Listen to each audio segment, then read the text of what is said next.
wrong, brother. You could not best me. Even in your briefest moment of triumph, you hesitate. Weakness.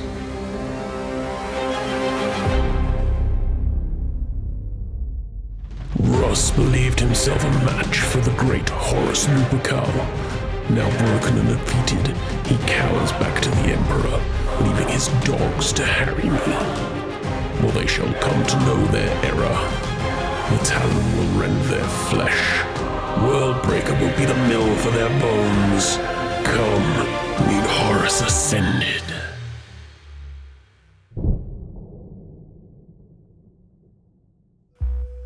Let me tell you the tale of the sacrifice of the wolves. During the Battle of Trisolian, thousands of wolves boarded the Vengeful spirit, including Russ himself. When Russ and Horus came face to face in the heart of the ship, they fought. Despite his savage nature and battle prowess, Russ was defeated. But in the final moment, when Horus was to slay the Wolf King, the wolves of Fenris threw themselves into the fire. By their hundreds, they sacrificed themselves. By their hundreds, Horus cut them down. The sacrifice of many allowed Bjorn to drag Russ to their Stormbird and escape.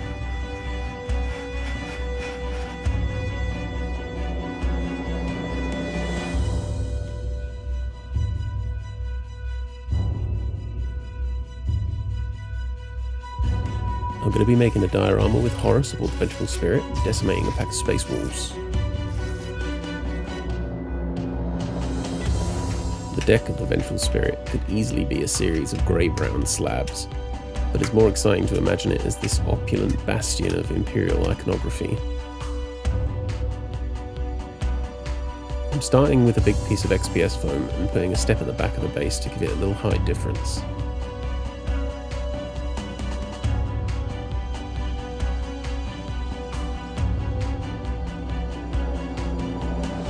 I've covered the foam with plasticard to give it a flat, hard surface, and I've broken some of the lower step into two areas.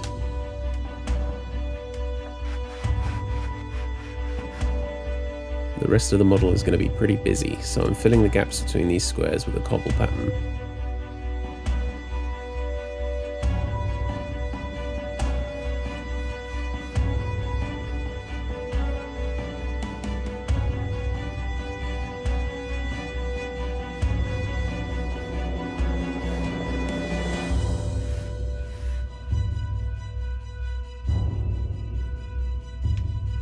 I deliberately left gaps between the cobbled sections so I can fill them with green stuff to create a continuous pattern.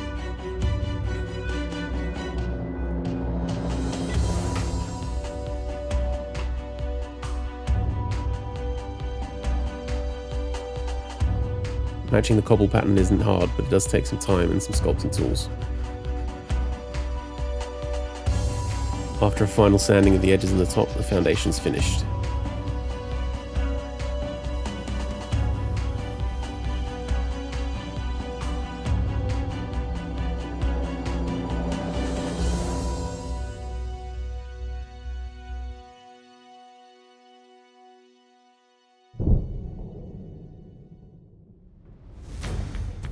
I'm going to make a raised Imperial Aquila for the step. I've started by drawing it on a piece of card which I'm going to carefully cut out. It's much easier to copy the design by dividing the area into smaller squares.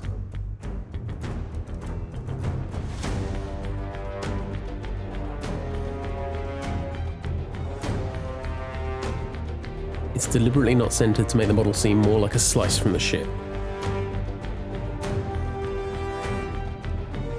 I'll use the outer template to mark out the design onto the model.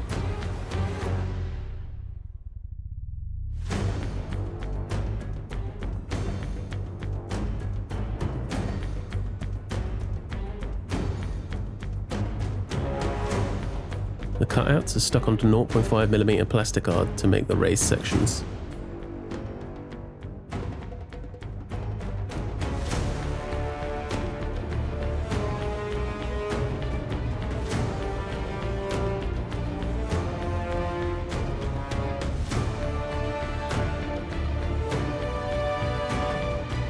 After a test fit, the edges are beveled by scraping lightly before securing them with plastic cement.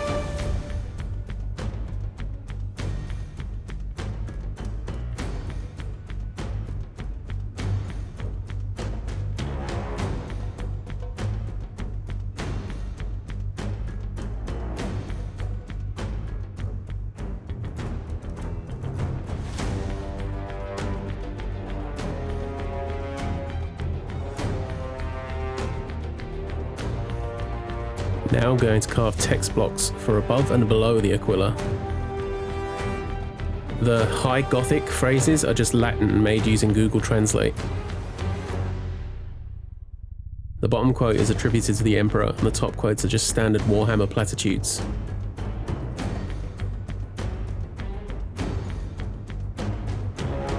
The font is printed backwards onto a transparency and transferred onto pieces of Plasticard before carving out with a rotary tool with a fine tip.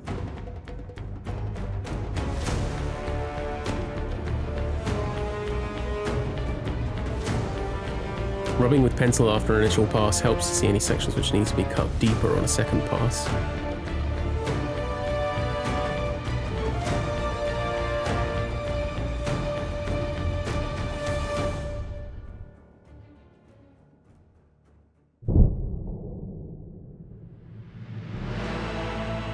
As a symbol of vanity, the vengeful spirit will have to be covered in the Eye of Horus. The same as with the Aquila, pieces of card are cut out. The design goes through a couple of revisions to get the size and position right.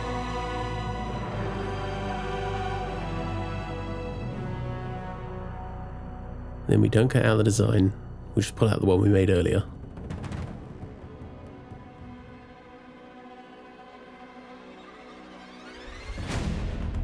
The template pieces are used to mark out the position of the eyes onto the model.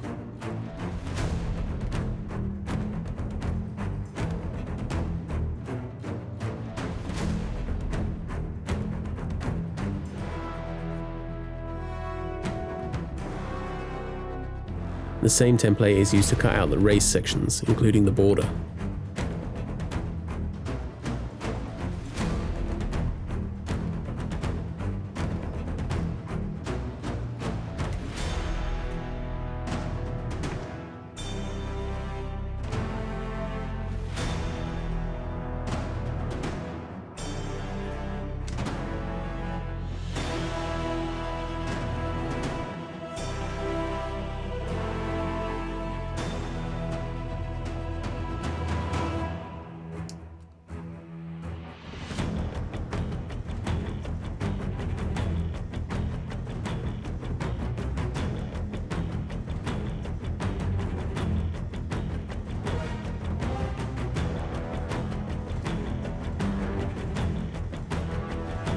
To give the eyes a feeling of depth, I'm going to carve out the insides so I can fill them with epoxy later on.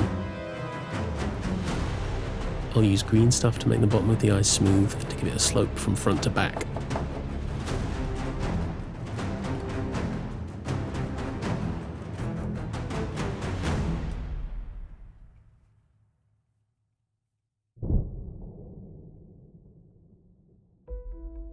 For the central third of the base, I'm going to do something different and paint a battlefield mural. I drew the design onto a piece of card, then photocopied that onto some transparency, then transferred that onto a piece of primed Plasticard. If, like me, you can't sketch things very well, you can do what I did and steal designs straight from photos on the Games Workshop website. I'm going to be working from back to front, starting with the atmosphere, moving on to the background, before painting all of the foreground units. I'll be painting the units in Sons of Horus green, except for the Titan, which I'm going to paint as an AdMech Titan.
The back of the model is going to be a big window looking out in space.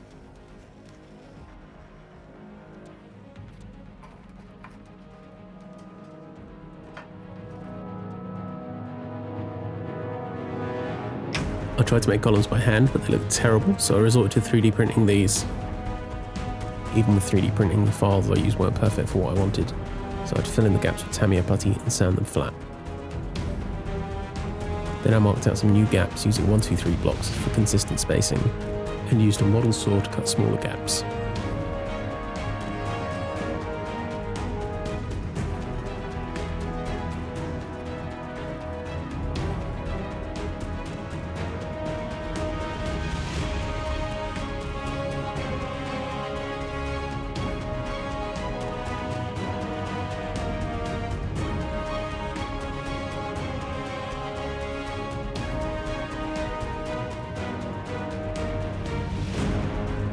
Now I'm going to add some detail to this using plastic art, this little laser cut arch piece. The arch is used to mark out spacing, leaving gaps between. And then it's stuck down to another bit of plastic art at a right angle and used to mark the positioning onto the first piece.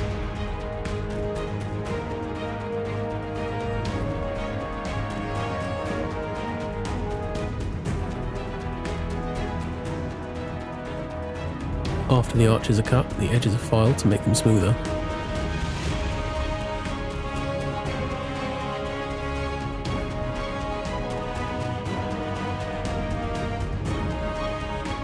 The arches are stuck down, taking care to line up the bottom edge.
The more random bullshit we attach now, the better the detail will look at the end.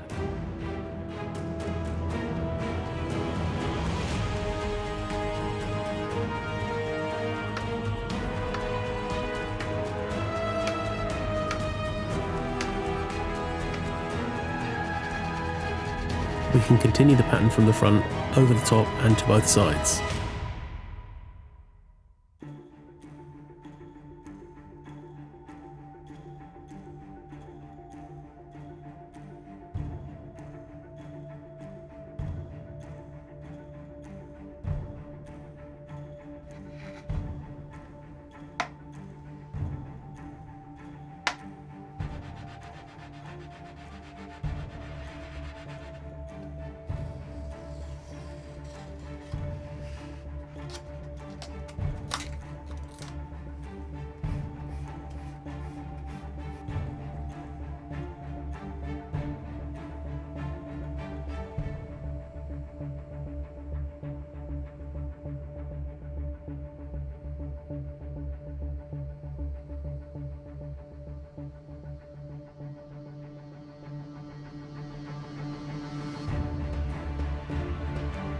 Now I'm going to attach the columns using short pins to position them into the foam.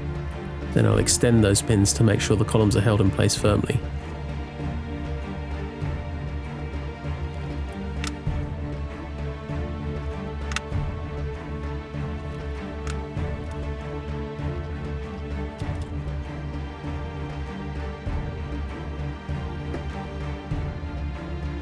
The final step is to coat the edges of the base with a smooth layer of Mod Podge and to fill in any scuffs with Tamiya putty.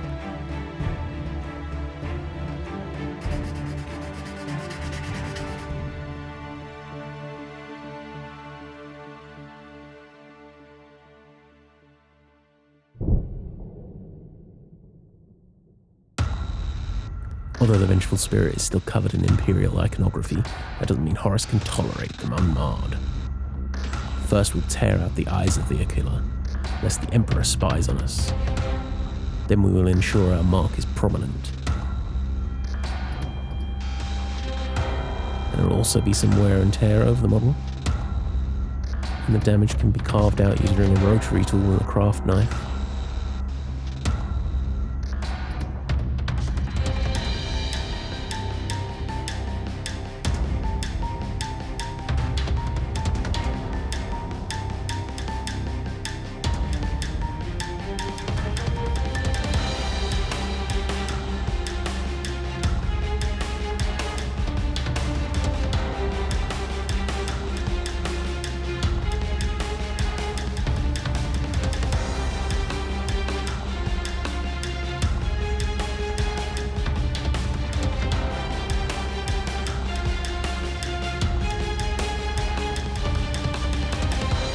The final step is to remove the most offensive of the text.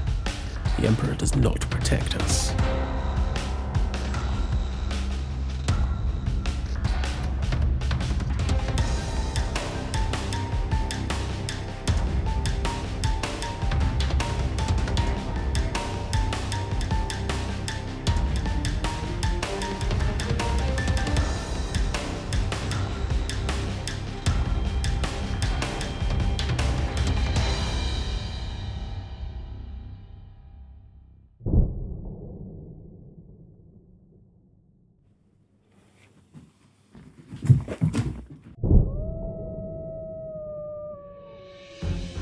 We've already seen Horus, but what of the wolves? Off screen I put together these 10 models using a mix of Mark 6 tactical armour, a box of Deathsworn, and various wolfy bits. We're also going to have 2 dead space wolves, one dead by the Talon, the other dead by Worldbreaker. I didn't like my first attempt at this conversion, so I'm redoing it. The sliced up armour of the wolf wasn't strong enough to hold the model. After carefully drilling through the handle of a new axe, I made the whole part stronger. I replaced the UV resin blood with green stuff, which is easier to sculpt. The second dead wolf was smashed across the face by Worldbreaker. He's already green stuffed into a limp position, and now I'm just adding a trail of blood with a piece of his pauldron and the remains of his face.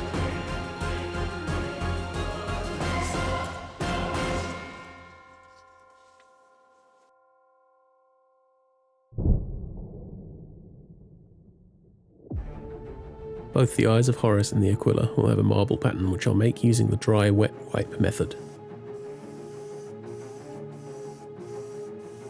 Starting with the darker colours, I move from black to a deep green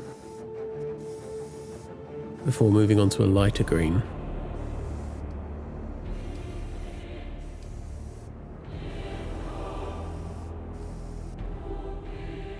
Then I will cover up the parts I want to stay dark with a torn wet wipe and spray a cool grey colour between. I hadn't used this technique before, so the marble around the eyes wasn't exactly what I was going for, but it ends up working out pretty well anyway. The marble on the Aquila is much closer to what I wanted. The text and the different sections of the column are done separately to make them look like separate pieces of marble.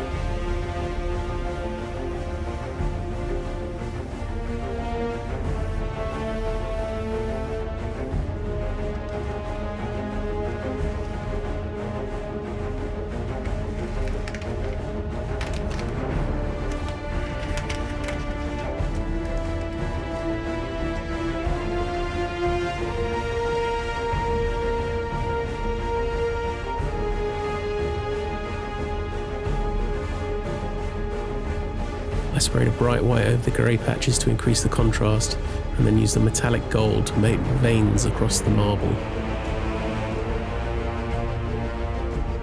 The layering is filled in with the same gold, and these are the only areas of metallic paint anywhere on the model, including the miniatures, so they will really stand out.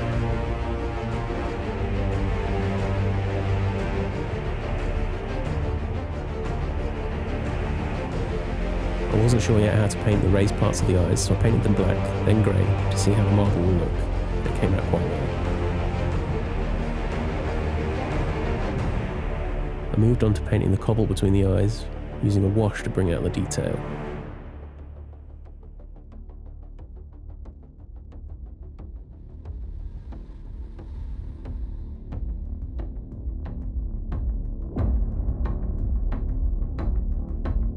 I also used a wash to outline the Aquila, something I didn't particularly want to do, but it was necessary to make the bird stand out. And I filled the cow's mark with blood, because why not? Filling the eyes with resin didn't turn out well, so I had to do my best to salvage them. In the end they look alright, but the resin was a bit of a waste of time. I finally decided the raised sections should just be rusting metal.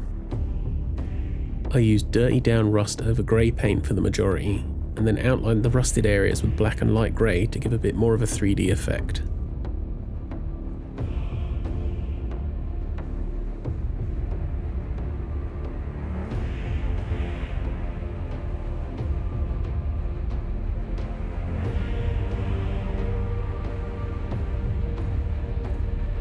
For the column support, there's still a lot of flat area to cover, which I'm going to aim to give a stone-like appearance. Start with a flat stone grey colour.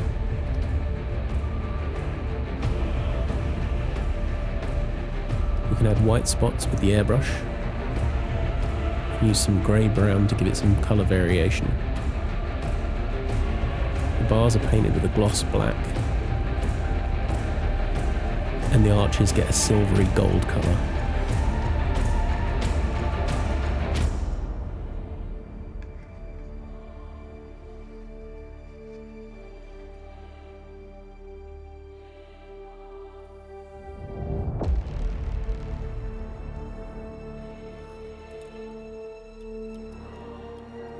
With the painting finished, I can attach the mural.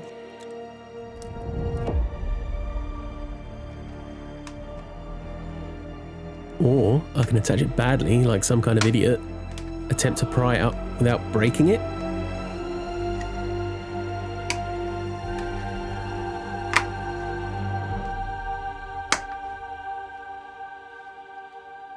And then I can reattach it in position properly.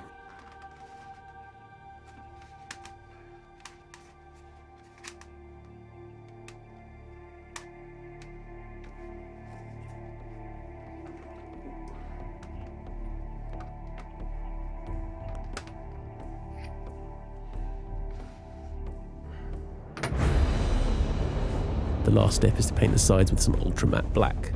I use Muso black paint, a Japanese brand.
The base is finished, except for that one last piece, the background. It's difficult to see the sketch, but we have the planet Trisolian A4, 4 battling ships, and the bottom quarter of the painting won't be visible. We're going to work from back to front again, starting with the background stars, which are made by pulling back on the airbrush trigger without air a few times and then blowing out the accumulated paint. Then we can move on to the planet. We're imagining the star in the system is somewhere far off to the right of the image, so we're going to blend a smooth transition from the planet's orangey colour to an off-white glow around the right edge.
Russ is defeated, brothers. We must buy time for Bjorn. Our teeth will bar his way. Our claws will hold him down. We die here. But even in death we still serve. Watch for his eyes. Care for the sons. May the Emperor protect us. For us and the All-Father.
Thanks for watching. I'll be making more dioramas in future with cool miniatures and story. Often, but not always Warhammer, so follow to see more. I've recently started a Patreon. If you want access to the Discord, to see behind the scenes content, and all that fun stuff, just follow the link on the screen or in the description.